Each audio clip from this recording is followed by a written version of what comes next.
La la la la la la la la la la. For the last few days, I found myself going around singing that. La la la la la la la la la la la la. I wonder if you recognize it. It would be difficult to, I admit, but it's something you probably all know very well. It's one of those key melodies from Dvorak's Symphony for a New World. Symphony for a New World. It's a beautiful piece of music. If you don't know it, I suggest you go and listen to it. It's full of adventure, anxiety, joy, wonder, strength and courage, all the human emotions we like to experience to the full. Written to express in poetic form and musical poetry the experience of those who set out looking for a new world.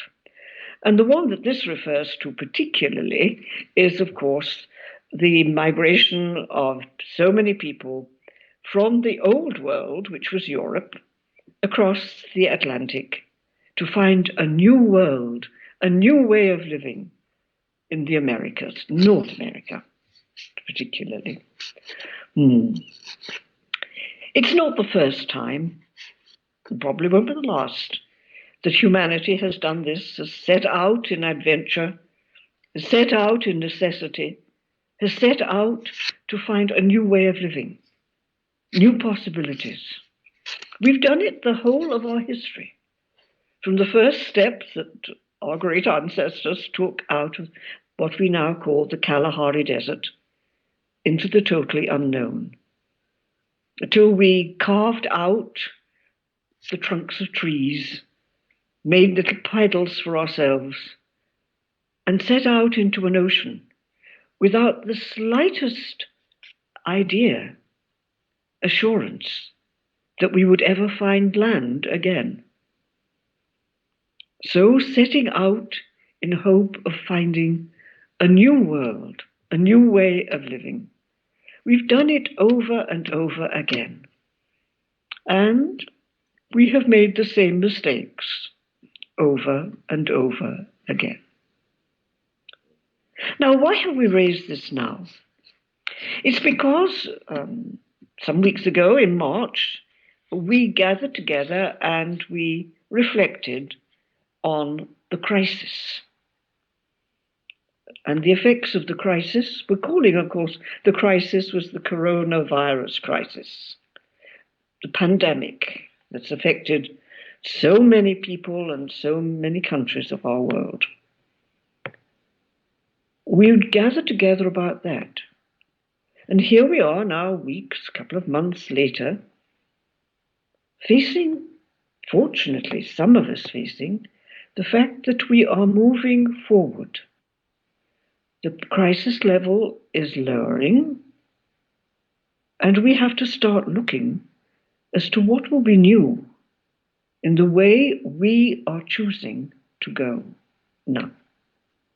It's not too soon to start, although I do know, and you know, that the situation in many different parts of the world is at quite a range, from those who are only just coming up to the peak of infection to those of us who've already moved away, not only from the peak, but actually from the possibility that we are really moving.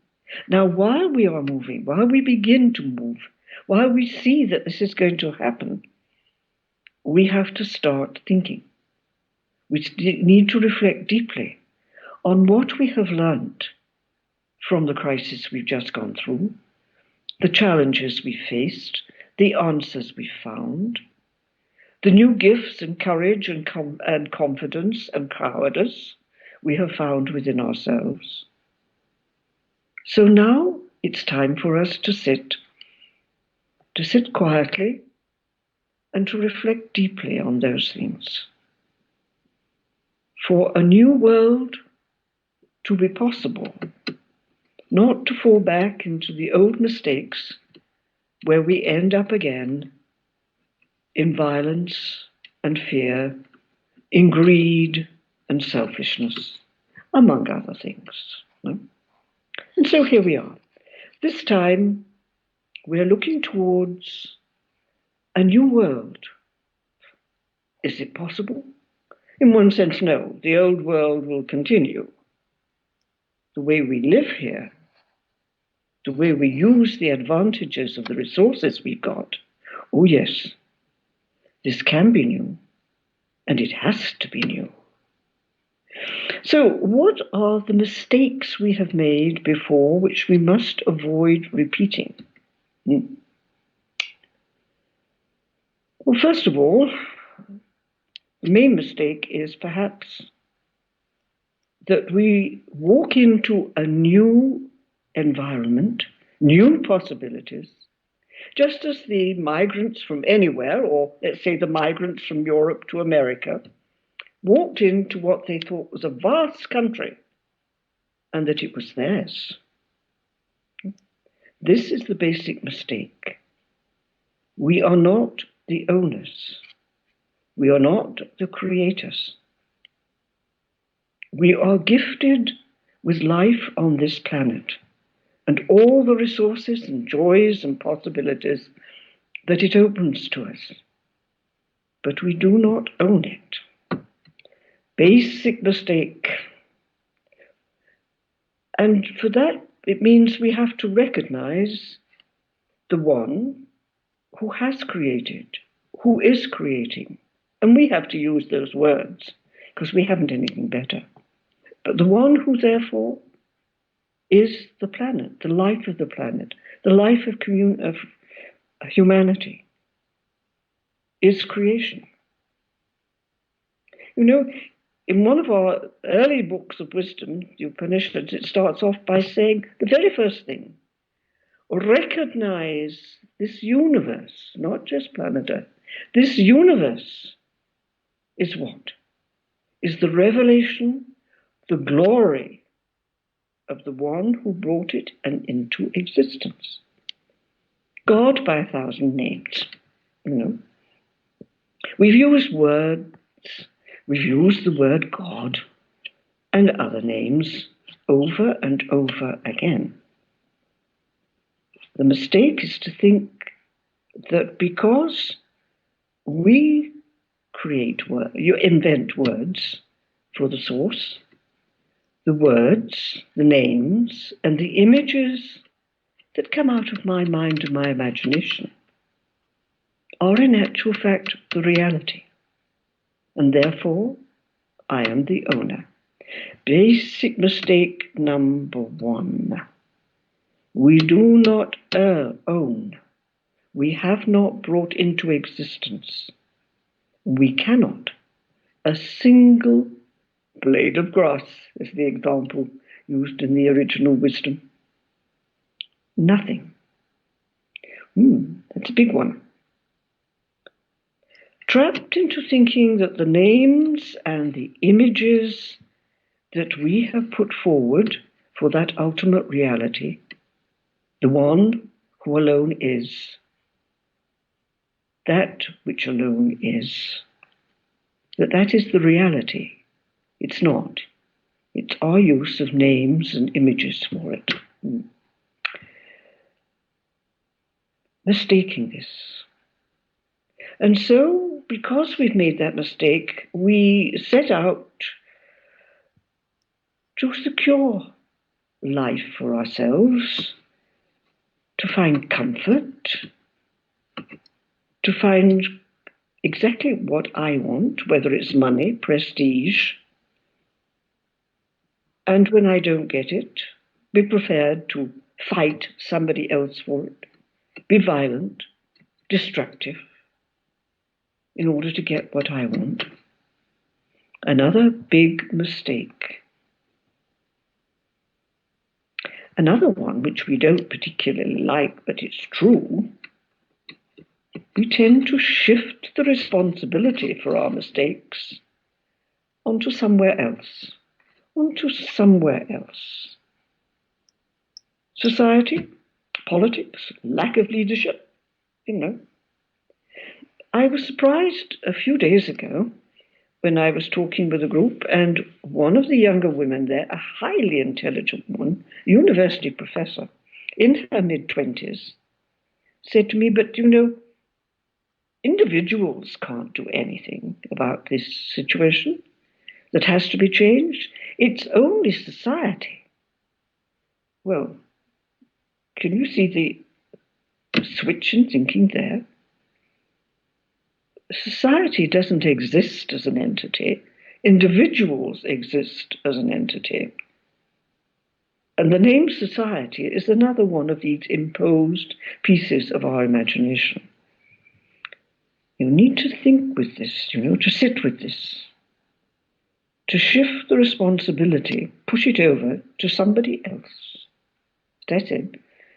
To the political leaders, the economic leaders, to technology. Look at where we are now. We have driverless cars, and we could have robotic warfare.